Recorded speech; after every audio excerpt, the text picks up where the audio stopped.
1, 2, 3, 4, 5.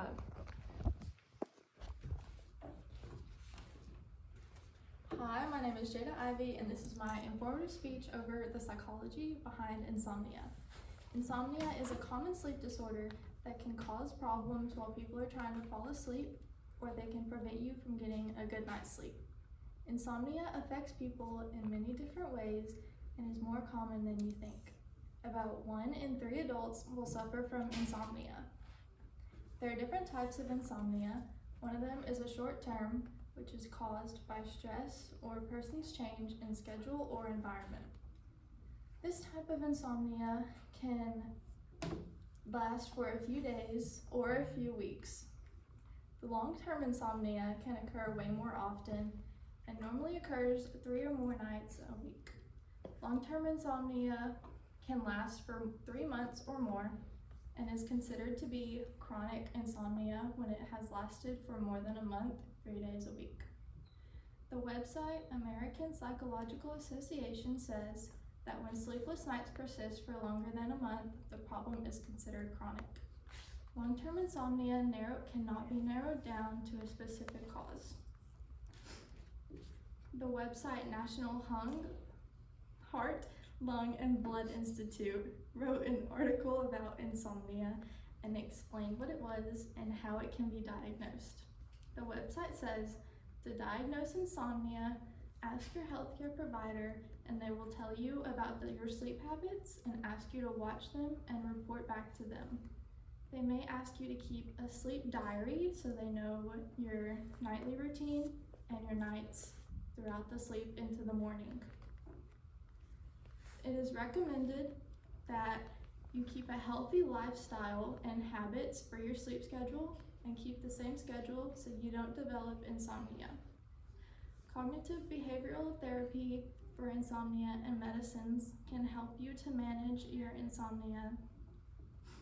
Insomnia can also affect your memory and ability to concentrate throughout the day. Severe insomnia will increase a person's risk of high blood pressure, coronary heart disease, diabetes, and cancer. Some symptoms of insomnia for younger adults are lying awake for a while before being able to fall asleep. Older adults will suffer from being able to fall asleep for short periods of time, meaning they'll wake up in the middle of the night and stay awake, or they just won't go to sleep till really late and wake up really early. Some symptoms that could affect anybody, older or younger, include waking up abnormally early in the morning or just getting a poor sleep. Poor quality sleep can lead to waking up after a long night and not feeling rested. This can also lead to the inability to focus on things throughout the day and can leave you feeling anxious or depressed. When experiencing some insomnia, it is important to see a healthcare professional or a psychologist. Seeing someone can help to see the problem and attempt to fix it. According to American Psychological Association, psychologists can help people change their behaviors and manage their thoughts, feelings, and emotions that can interfere with a healthy night's sleep. Depression and anxiety have been proved to be a cause of insomnia, and psychologists are trained to help people with these illnesses, which can ultimately help you to defeat your insomnia. By watching someone's nighttime routine, psychologists can attempt to pinpoint the activity that might be causing insomnia. After finding the problem, they can find things to replace that activity that might improve somebody's sleep. Studies show that people with insomnia who learn to recognize and change stressful thoughts slept better than those who took sleeping pills to treat their insomnia. I got this information from American Psychological Association. Insomnia has been connected hyperarousal in a psychological and physiological way, which can interfere with the process that blocks the sensory and informative process system. This can contribute to impaired sleeping. There are many different types of insomnia.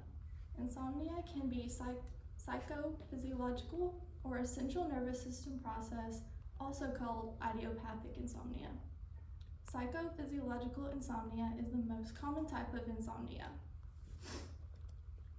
I read in ScienceDirect.com that its characterization as an intrinsic sleep disorder that is likely due to effects, psychological and biological factors on the circadian system, the sleep homeostasis system, and or the underlying neural security of sleep and or weight control.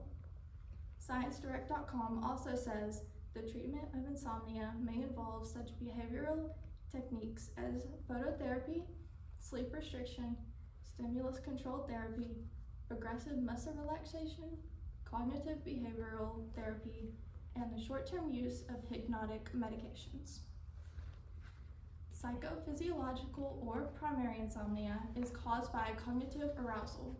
People with this type of insomnia often worry about their sleep and if they get too little, how it will affect the rest of their day. This thought process can eventually lead to low amounts of sleep that has no quality. Psychophysiological insomnia is ultimately caused by anxiety and poor thoughts in a person's brain.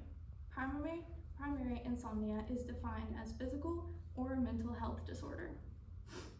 To put primary insomnia in simpler words, the fear of not being able to sleep causes people to not sleep. This has been my informative speech over the psychology behind insomnia. I hoped I helped you to see the signs of insomnia and show you how you can prevent it or overcome it.